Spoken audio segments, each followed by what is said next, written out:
नमस्कार प्यारे बच्चों, आज की मिशन शिक्षण संवाद की पढ़ाई से प्रतियोगिता तक की विज्ञान की कक्षा में आप सभी का स्वागत है। आज हम विज्ञान विषय में रेशे एवं उनके प्रकार का अध्ययन करेंगे।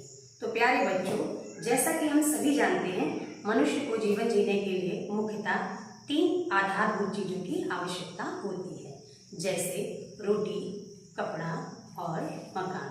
रोटी यानी कि भोजन। भोजन हमें मुख्यतः पेड़ पौधों व जंतुओं से प्राप्त होता है, जबकि भवन या फिर मकान का निर्माण मनुष्य स्वयं करता है। अब हम बात करते हैं कि कपड़ों का निर्माण कैसे होता है। कपड़े यानी कि वस्त्र, इनका निर्माण धागों से होता है और धागों का निर्माण रेशों से होता है। अब आप सोच रहे होंगे कि ये रेशे क्या होते हैं, तो बच्चों आज हम रेशे पर अध्ययन करेंगे। आइए हम अपनी विज्ञान की क्लास को शुरू करते हैं। रेशा यानी कि तंतु। रेशा वह पतला, लंबा और लचीला पदार्थ है जिससे धागा तैयार किया जाता है। तत्पश्चात इसी धागे से वस्त्र का निर्माण होता है। रेशे से धागा बनता है और धागे से वस्त्र बनता है। अब हम जानेंगे कि रेशे कितने प्रकार के होते हैं। रेशे मुख्यतः 2 प्रकार के होते हैं, प्राकृतिक रेशे व कृत्रिम रेशे। जैसा कि नाम से पता चल रहा है, प्राकृतिक रेशे वह रेशे जो हमें प्रकृति से प्राप्त होते हैं, यानी कि पेड़ पौधों व जंतुओं से। फिर रेशे 2 प्रकार के होते हैं, पादप व जांतव रेशे। प्राकृतिक रेशे आगे चल करके विभाजित हो जाते हैं 2 भागों में, पादप रेशे व जांतव रेशे। पादप रेशे वह रेशे होते हैं जो हमें पौधों से प्राप्त होते हैं, जबकि जांतव रेशे वह रेशे होते हैं जो हमें जंतुओं से प्राप्त होते हैं। पौधों से प्राप्त रेशे के उदाहरण हैं कपास व जूट। कपास हमें पौधे के फूल से प्राप्त होता है, जबकि जूट हमें पौधे के तने से प्राप्त होता है।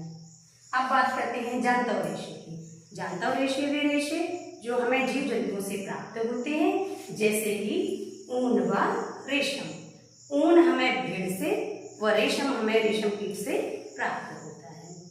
बच्चों, अब हम इन दोनों के अंतर को स्पष्ट करते हैं, जैसे कि प्राकृतिक एवं कृत्रिम रेशों में अंतर।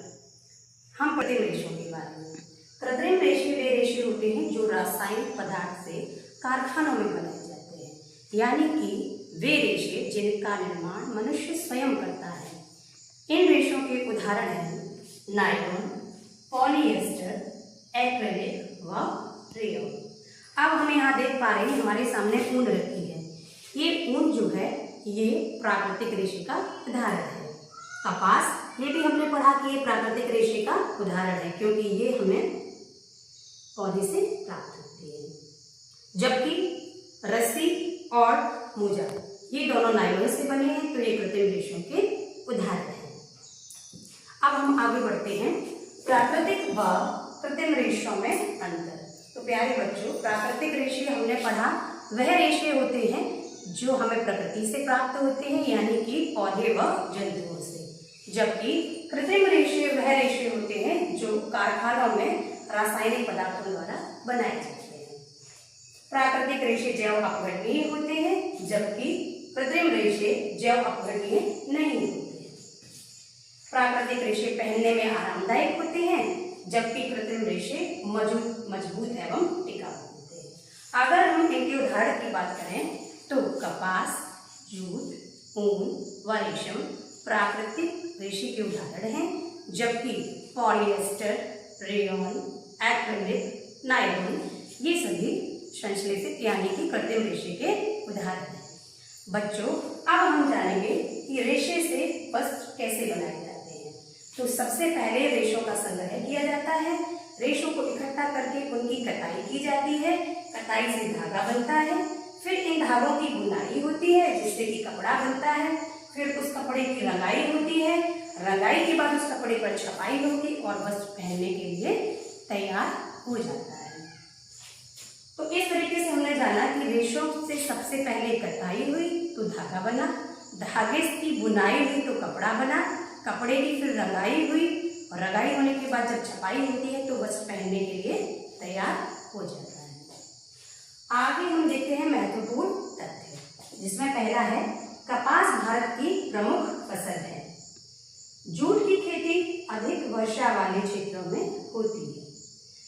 का उत्पादन रेशम पालन यानी कि सेरीकल्चर द्वारा किया जाता है। ऊन भेड़, बकरी या ऊंट आदि से प्राप्त होती है। आगे बच्चों चलते हैं हम अभ्यास प्रश्नों पर। पहला प्रश्न है रेशा क्या है? तो हम पढ़ चुके हैं।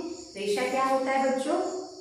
वह पतला, लंबा व लचीला पदार्थ जिससे धागा बनाया जाता है, फिर इसी धागे से कपड़ा तैयार किया जाता है।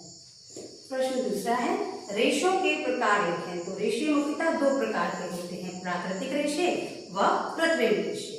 प्राकृतिक रेशे हमें प्रकृति यानी कि पौधे व जीव जंतुओं से मिलते हैं, जबकि कृत्रिम रेशे रासायनिक पदार्थों से कारखानों में बनाए जाते हैं। प्राकृतिक रेशों के उदाहरण लिखें। कपास, जूट, ऊन व रेशम।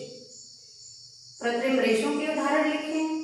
नायलॉन, रेयॉन, एक्रिलिक व पॉलिएस्टर। अब बच्चों कपास और जूट पौधे के किस भाग से प्राप्त होते हैं? तो बच्चों कपास के पौधे के फूल से प्राप्त होता है, जबकि जूट हमें पटसन के पौधे के तने से प्राप्त होता है। तो प्यारे बच्चों, आज हमने अध्ययन किया रेशों व उनके प्रकार का, जिसमें हमने पढ़े रेशे दो प्रकार के होते हैं व उनके उदाहरण। धन्यवाद।